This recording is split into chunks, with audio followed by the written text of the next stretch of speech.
Selamat petang, salam sejahtera. Isu hangat petang ini, Parlimen boleh bersidang paling awal pada akhir Ogos.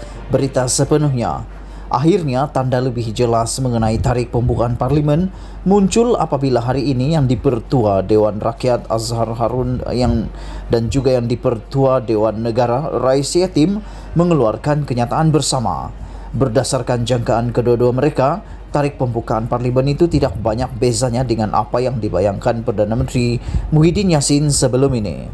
Menurut kenyataan Azhar dan Rais, mereka menjangkakan sidang Parlimen secara hibrid boleh diadakan pada akhir Ogos atau selewat-lewatnya minggu pertama September nanti. Kata mereka, sebelum sidang secara hibrid diadakan, suatu sidang khas perlu diadakan terlebih dahulu pada awal Ogos ini bagi memperincikan hal resolusi berkaitan sidang Parlimen hibrid. Kata mereka, ia termasuklah beberapa pindaan ke atas peraturan mesyuarat, takrif persidangan maya, penyelarasan tanggung jawab ahli Parlimen, serta hal-hal teknikal berkaitan. Sidang itu dilakukan bagi membolehkan ahli-ahli Parlimen mengambil bahagian dalam perincian berkenan. Mengambil kira perkara-perkara ini dan tertakluk kepada keperluan di atas, dijangka persidangan Parlimen secara hibrid boleh diadakan sekitar akhir Ogos ataupun selewat-lewatnya minggu pertama September 2021, kata mereka. Tertakluk kepada MKN dan KKM menjunjung titah yang di-Pertuan Agong agar Parlimen bersidang secepat mungkin. Menurut mereka, Parlimen Malaysia bersedia bersidang pada bila-bila masa mengikut peruntukan perlembagaan dan peraturan sedia ada.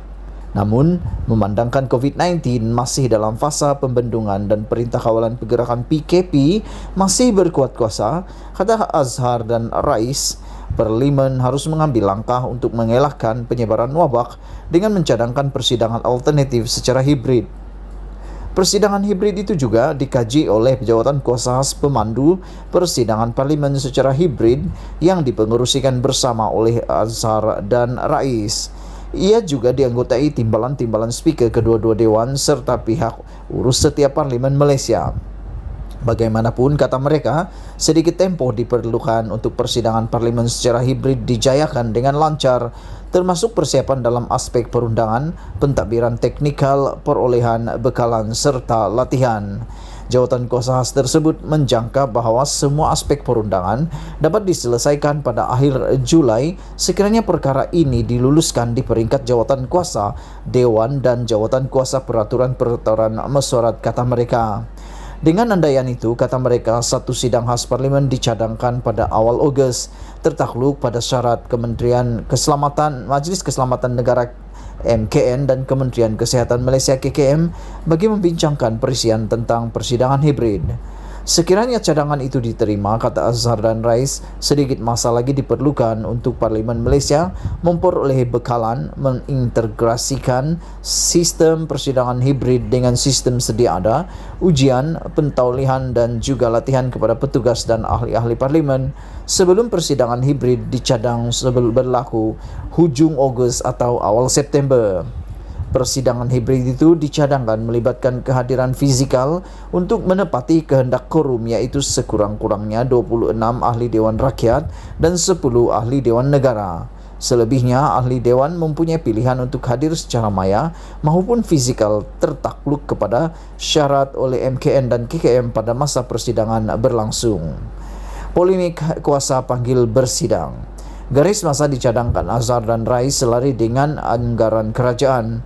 Muhyiddin pada 15 Jun lalu berkata, kerajaan menjangkakan Parlimen akan bersidang semula apabila negara memasuki fasa ketiga dalam pelan pemulihan negara berkenaan wabak COVID-19. Malaysia akan memasuki fasa itu apabila kes jangkitan harian COVID-19 kurang daripada 2,000 kes sehari, kapasiti unit rawatan rapi mencapai paras mencukupi, dan 40% daripada populasi rakyat divaksin penuh. Kerajaan menganggarkan sasaran itu boleh dicapai pada September.